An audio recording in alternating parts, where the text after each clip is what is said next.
ದುರ್ಗಾ ನಮಸ್ಕಾರ ಪೂಜೆ ಡೇ 3. ಇವತ್ತು ದೇವರ ನೈವೇದ್ಯಕ್ಕೆ ಹಯಗ್ರೀವ. ಹಯಗ್ರೀವ ಮಾಡಲು ಬೇಕಾಗುವ ಸಾಮಾನು: ಕಡಲೆಬೇಳೆ, ಏಲಕ್ಕಿ, ಬೆಲ್ಲ, ತುಪ್ಪ. ಕಡಲೆಬೇಳೆಯನ್ನು ಚೆನ್ನಾಗಿ ತೊಳೆದುಕೊಂಡು ಒಂದು ಕುಕ್ಕರಿಗೆ ಹಾಕಿ ಅದಕ್ಕೆ ಅರ್ಧದಷ್ಟು ನೀರನ್ನು ಹಾಕಿ 5 ವಿಷಿಲ್ ಕೂಗಿಸುವುದು. ವಿಷಿಲ್ ಹೋದ ನಂತರ ಕಡಲೆಬೇಳೆಯನ್ನು ಚೆನ್ನಾಗಿ ಸೋಸಿಕೊಳ್ಳುವುದು. ಕಡಲೆಬೇಳೆಯಿಂದ ನೀರೆಲ್ಲ ಬಸಿದು ಹೋದ ನಂತರ ಕಡಲೆಬೇಳೆಯನ್ನು ಒಂದು ಬಾಣಲೆಗೆ ಹಾಕಿಕೊಳ್ಳುವುದು.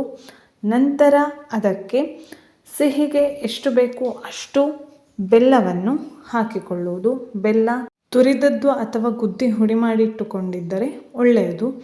ನಂತರ ಸೌಟನ್ನು ಚೆನ್ನಾಗಿ ತಿರುವಿಕೊಳ್ಳುವುದು. ಸ್ವಲ್ಪ ಹೊತ್ತಾಗುವಾಗ ಬೆಲ್ಲವೆಲ್ಲ ಕರಗಿ ನೀರಾಗುತ್ತದೆ. ಪುನಃ ಇದನ್ನು ಚೆನ್ನಾಗಿ ಸೌಟ್ ಆಡಿಸುತ್ತಾ ಇರುವುದು. ಬೆಲ್ಲ ಕರಗಿ ನೀರಾಗಿ ಆರುತ್ತಾ ಬಂದಂತೆ ಅದಕ್ಕೆ ತುಪ್ಪವನ್ನು ಸೇರಿಸಿಕೊಳ್ಳುವುದು. ಪುನಃ ಸೌಟಿನಿಂದ ಆಡಿಸುತ್ತಾ ಚೆನ್ನಾಗಿ ಈ ಮಿಶ್ರಣವನ್ನು ಕಾಯಿಸುತ್ತಾ ಬರುವುದು. ಬೆಲ್ಲ ಹಾಗೆ ತುಪ್ಪ ಆರಿದಂತೆ ಇದಕ್ಕೆ ಏಲಕ್ಕಿಯನ್ನು ಸೇರಿಸಿಕೊಳ್ಳುವುದು. ಪುನಃ ಸೌಟಿನಲ್ಲಿ ಚಂದ ಮಾಡಿ ಆಡಿಸುತ್ತಾ ಬರುವುದು.